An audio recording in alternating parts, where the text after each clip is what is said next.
Our great friend, Matt McChesney, 6-0 Academy, with us, and former Colorado Buffalo, and also in the NFL.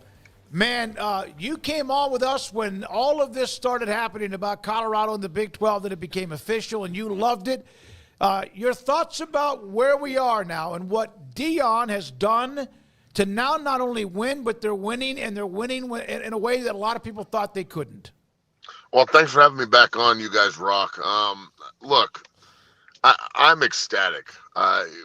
With the exception of, looking back at Nebraska and Kansas State and wondering how we lost those games, being 7-2 and ranked 17th with everything in front of us, and the way they're winning, and the Heisman talk for Travis Hunter and Shador, and the offensive line play and how much better they've gotten, the defense and how ruthlessly mean they are, and they just keep getting better and better. It seems since that Baylor game, not to rub it in, but since that Hail Mary and that, the rainy day miracle up there in Boulder, they've just taken off. So I'm pumped, man. I don't know if I could be more excited as an alum and as a fan, and I anticipated them being a lot better than they were last year. Got a lot of grief for it, but I could see the writing on the wall. I didn't anticipate them being this good, but I'll tell you, Deion's building a monster up in Boulder right now. Yeah, they certainly look on the way up. Their offensive line has played better. They still can't run the ball, but is that the only thing you feel they can't do right now? Is run the ball when they have to? I'm not going to say they can't. I'm going to say they choose to use the running game to set up their passing game rather than the other way around. And there's circumstances where when they play Cincinnati, they ran the ball close to 40 times. But when they went to Texas Tech, they kind of just dink and dunk their run game and then take advantage of the 124th ranked pass defense. So I think that Pat Schumer and Shador, and the thing is, Well-Off Media and Deion Sanders Jr., they do such a great job of letting you see things that other people don't get to see. And the interaction on the sideline between Pat and Shador and Travis Hunter and Wester and all the guys they have on the outside, I mean, it is second to none. They are super honest with each other to the point of like rubbing people the wrong way because they're cursing and like it's football talk. So how much control Shador has, and then the cohesive nature between him and Pat Schumer, and then all of the skill athletes, with Travis Hunter spearheading that, being the unicorn he is. I think they just kind of play into the fact that they've got the best skill players in the country, the number one quarterback in the country, and you have to take advantage of that when you have a huge advantage. I think if they need to run the football, they can.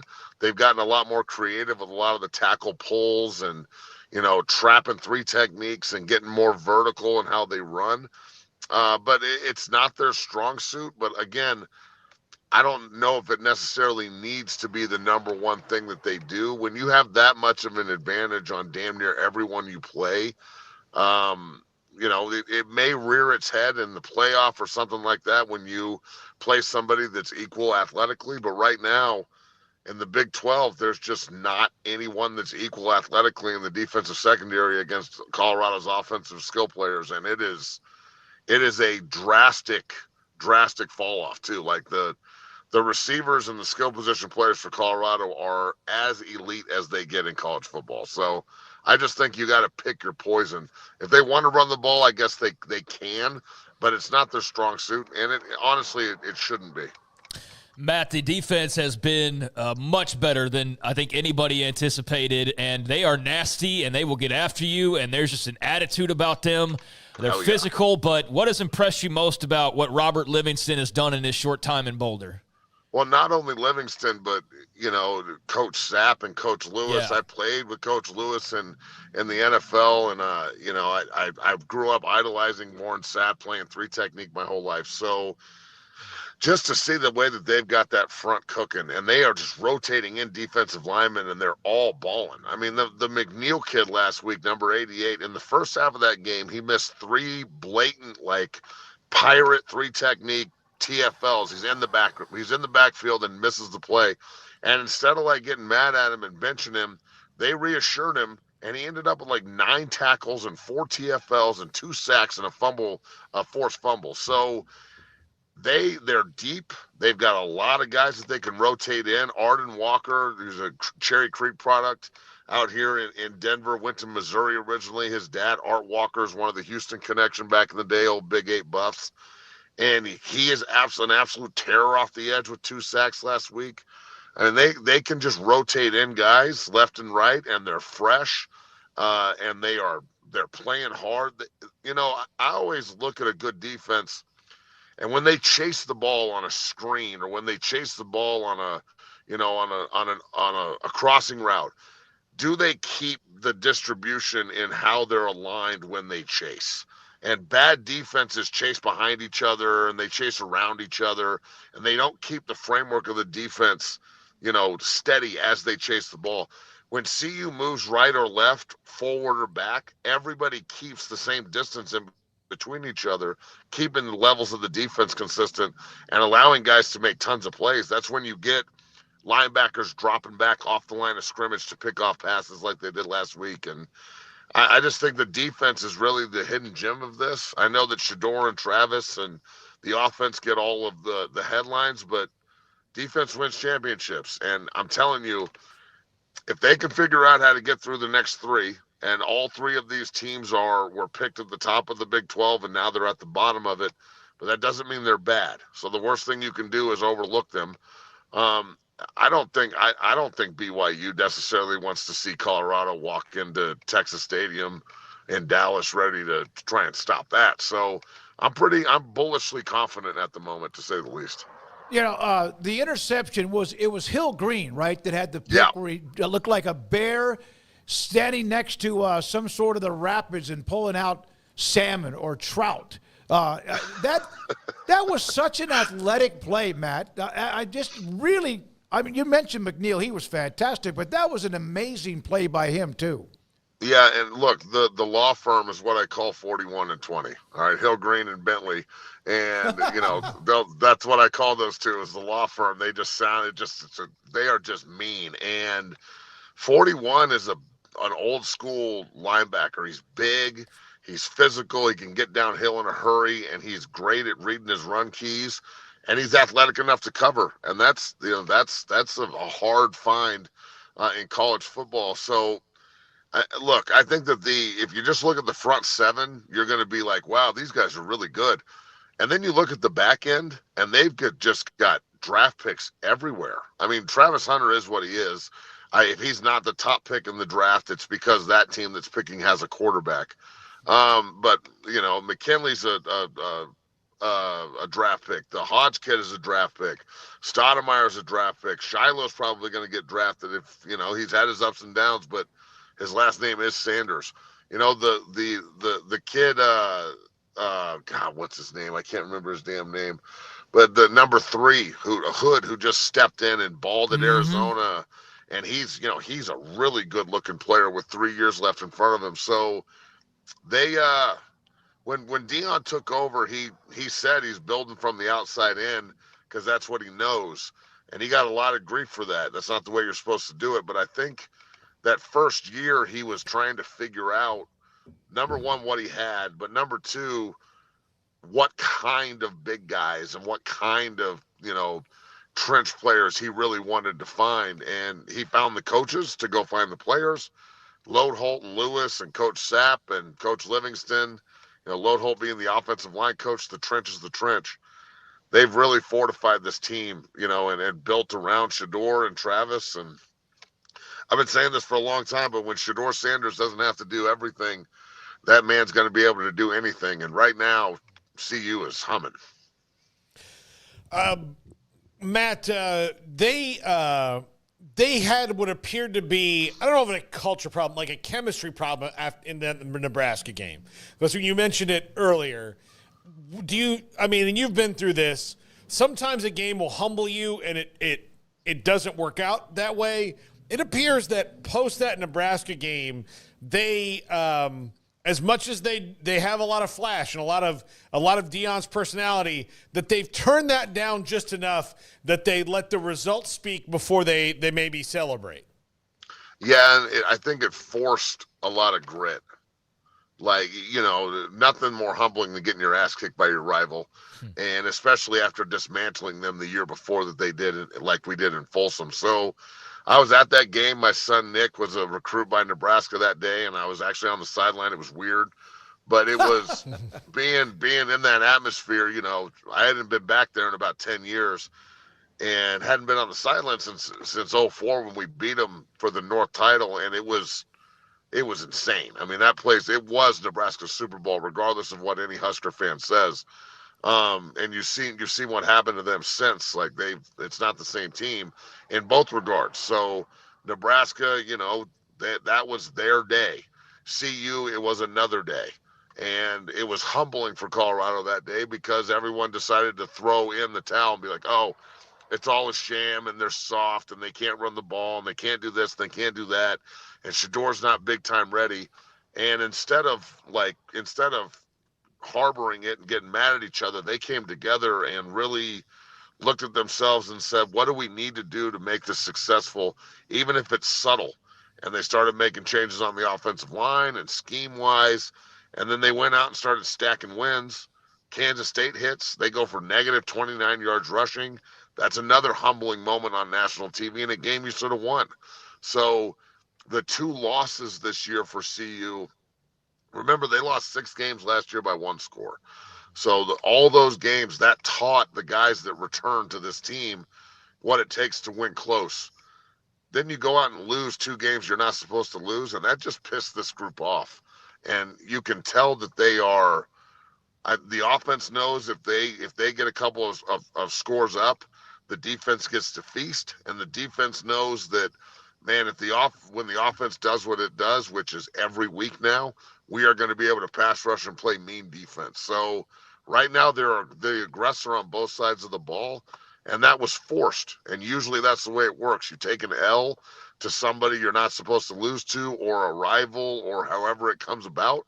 And, good football teams respond to that, and bad football teams let that one, moment define their season. So, it's would I like to have the win back in Lincoln to switch places? No, I think they needed that this year in order to become the team they are. You got to go through hell to get to heaven. So, it's sometimes you got to get hit in the mouth to wake up, and all they did was wake up a sleeping giant.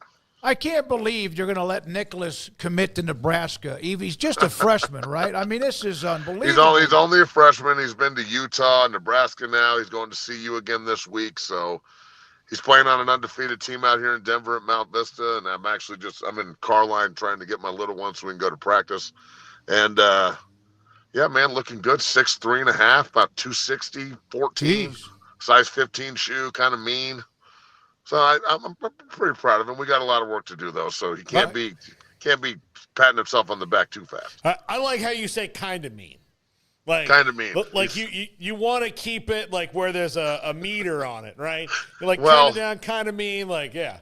I need him nice in civil land, but when we get on the field and he puts a helmet on, I need him to be able to crank it. So, he's a hell of a good looking offensive and defensive lineman. So we'll see where this all goes. Does he think his dad was a hell of a good looking offensive and defensive lineman?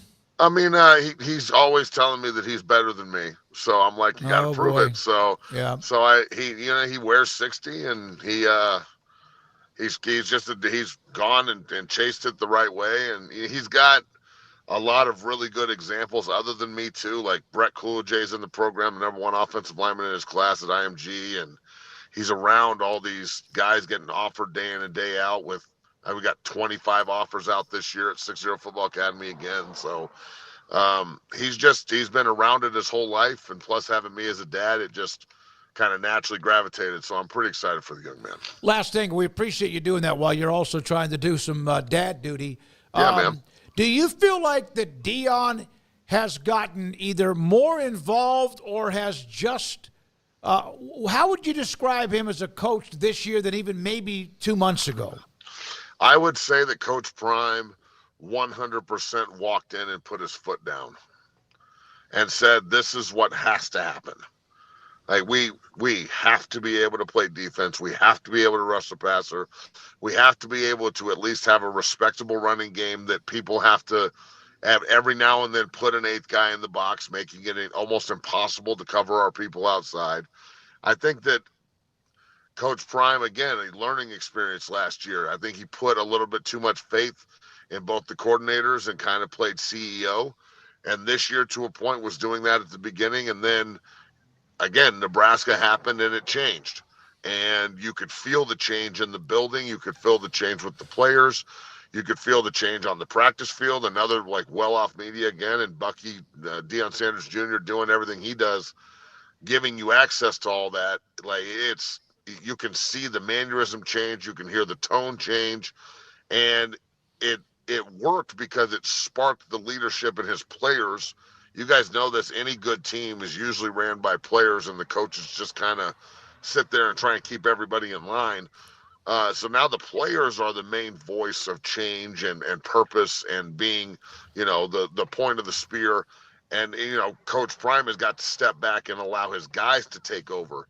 And he set the tone for that by showing them that he would take over the coaching staff and make sure they're doing exactly what he wants and how he wants it done. And that, just because you're in a leadership position doesn't necessarily mean you know everything about leadership. So a good leader is going to constantly be pushing himself to change and get better as well. And I think he looked at himself in the mirror and said, I've got to be more assertive and forceful and walk in and tell them what I want rather than asking them to do what I want.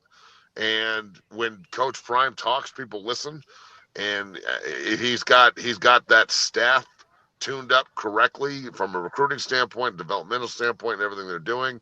And he's got his players just chomping at the bit for the next conquest. It's not they don't care about what they've done.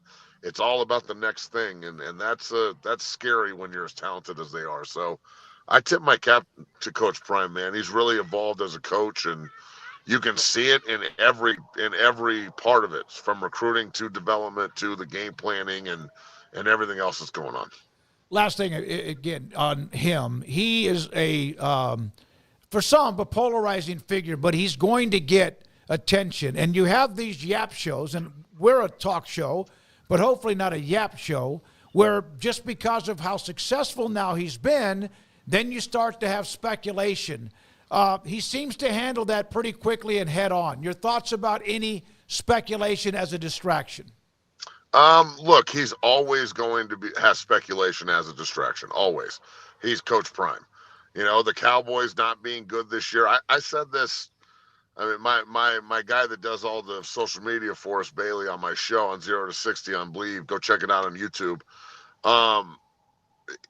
We had a vertical done, for social media and whatnot on, I think it was April 19th, talking about Coach Prime going to the Cowboys and Shador being the first pick, and people scoffed at it. And 2 days ago, that's like the national headline. So the speculation's always going to be there. Coach Prime puts it spearhead and just immediately scoffs it. And I believe it because I've got guys in my program at 6-0 Football Academy that are committed to him. Zane D'Souza, our big tight end from Loveland High School, is committed to Coach. And the first thing he asked Coach Prime is, are you going to be here next year? And Coach Prime looked at him and said, Zane, you're more liable to go to the transfer portal than I am to leave. That this is where I want to be. I'm recruiting like this is where I want to be. They're about to flip Juju Lewis and Carday Smith from SC. They've got all these kids from IMG coming in this week. They've offered 3 of my other guys that I work with that are not yet committed, and they're trying to get them to commit. And their main selling point is Coach Prime's not going anywhere. We're just going to get better. We're about to reload in the transfer portal and hand the keys to Juju Lewis and take off. So I personally think that there's no way he leaves Boulder. Now, I'm not going to say no way. There's a 90% chance he doesn't leave. But, Florida State's struggling and the Cowboys are struggling, and I guess I'll leave it on speculate land by saying you never know. Yep. Yeah.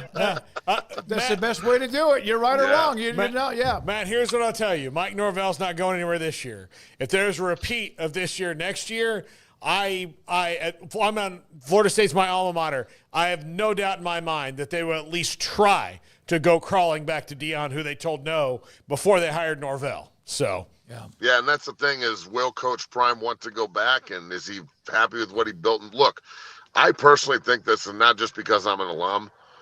I think Colorado has the ability to walk into the new Big 12 with, I mean, Texas and Oklahoma and Nebraska and Texas A&M all gone. I mean, it's not the same conference as was, and if they can figure out how to do this consistently every year, I think they can be the upper echelon program and top program in that conference every year. So I guess, is the road easier in the ACC or the Big 12? I don't know. We'll have to figure that out as we go. But if I'm a Florida State fan, why wouldn't you want Coach Prime as your coach down in Tallahassee? Oh, my God. Matt, you are always a fantastic segment. Appreciate the passion, the energy, and your opinions, too. We appreciate your time. Good luck with everybody, and have a great rest of the year. Yeah, man, you guys keep kicking ass, and I appreciate you having me on. Go Buffs. 6-0 Academy is Matt McChesney, former Colorado lineman, NFL too, and we appreciate his time.